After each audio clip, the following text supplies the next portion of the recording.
So while I'm on the topic of AR reloads, I know someone's going to ask me about tactical reloads, what most people call tactical reloads.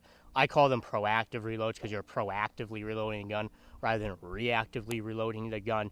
Regardless of what you call it, personally for me, I am not a big fan of A, how most people do these, and B, the context in which they're doing it, because they tend to prioritize storing the partial mag rather than topping off the gun.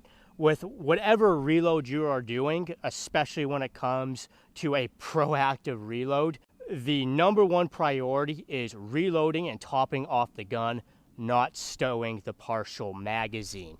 And people tend to flip those. They're more concerned about stowing the partial than getting the gun topped off. And most basic form of proactive reload is going to be one without retention. So you're not even going to retain the magazine, the partial magazine that is. You're just dropping it and replacing it with a new one, and that's really basic. Typically with these, a lot of times you're going to keep the gun on your shoulder because, again, remember context, especially if you're doing one without retention.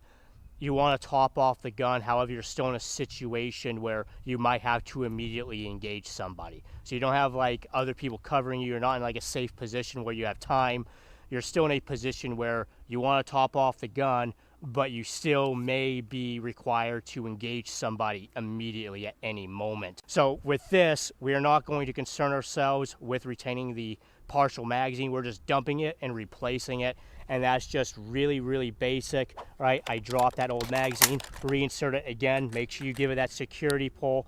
And with this, I am going to cycle the bolt. Obviously, this is an empty magazine, so it bolt locked, but you cycle the action. The reason for that is to ensure that there is a round in that chamber, because especially if you fired a lot of rounds, the last thing you want to have happen is the gun actually be empty and you don't realize it, and you drop that magazine and reinsert the new magazine and you don't cycle the action, and now the chamber is empty. And then you go to engage somebody and it goes click instead of bang, and you have to do tap rack and all that stuff. So it's insurance. Yes, you are probably going to sacrifice one round that's in the chamber.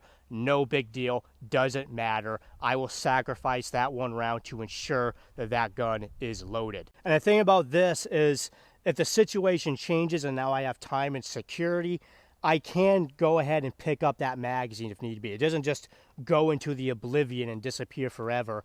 If I want that magazine and I'm in a safe position to do so and I have the opportunity to do so, I can still go and pick that magazine back up and then stow it. It's totally fine. So now let's move on to proactive reloads with retention.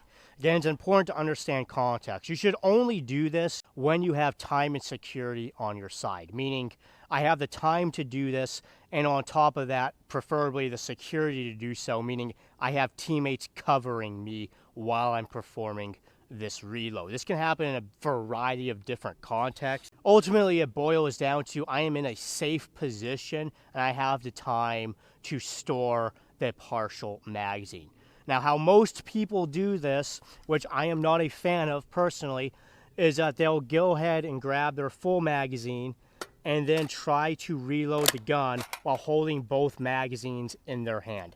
I am not a fan of this whatsoever because, again, what is the priority when you're doing a proactive reload? It is still topping off the gun. So getting this full magazine into the gun takes much higher priority over storing this partial magazine. Quite frankly, this partial magazine, I can leave it or take it. It's one of those things where if I can store it, I'll stow it. Great, but it's not my priority. Getting this magazine into the gun is. On top of that, if you're trying to hold two magazines in your hand, you are compromising your grip on the full magazine. You just are. Whether you like it or not is irrelevant. You are compromising to some degree your grip on the full magazine. And the amount of times I've seen people drop their full magazine on the ground when attempting to do this is pretty absurd, especially under stress, force on force and whatever, when they're trying to do this and they're shaking a little bit. People drop this magazine all the time. And why? And it comes down to Murphy's Law. If they're going to drop a magazine, it's not going to be the partial magazine. It's going to be the full magazine.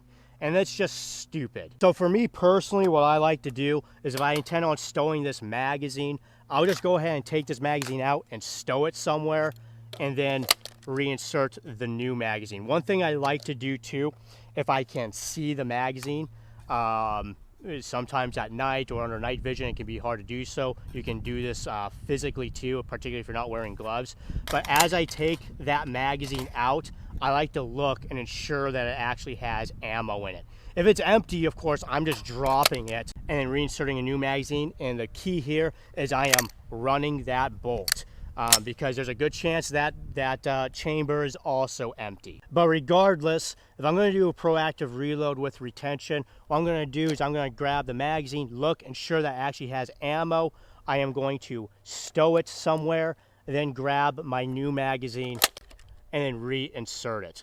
Now for this, I won't run the bolt because I visually saw that there were rounds still left in that magazine, and therefore I trust that the rifle has a round chambered in it. If we're being honest, the rifle is more reliable at chambering rounds than you are. So I'm going to, if there's rounds in that magazine, I've confirmed that there's rounds in the magazine, i.e. visually, then I'm going to trust the rifle actually has a round in the chamber. One other option for this too, which is totally fine and legitimate, I do it all the time, is if I want to stow that magazine, I'll just drop it, reinsert a new, if it won't fight me, right? Reinsert the new magazine, cycle the action in this case, because again, I didn't get to visually check the old magazine to make sure it still had rounds in it. And then I'll go ahead and just pick up the old magazine from the ground, stow it. That's one option too. Again, that is prioritizing reloading the gun rather than stowing the partial mag. Anyways, those are my brief thoughts on tactical or proactive reloads, as I call them, with an AR-15 in particular, but it'd really be the same with any rifle, AK, or whatever. Again, it's a little bit different than what's generally taught in the industry because, in my opinion, everyone puts so much emphasis on stowing the old magazine and not nearly enough emphasis, which is the priority, on reloading the gun. Anyways, I hope you found this video helpful and informative. If you did, please like and subscribe. I'm Tyler Austin from Gungnir Strategic. Thank you so much for watching.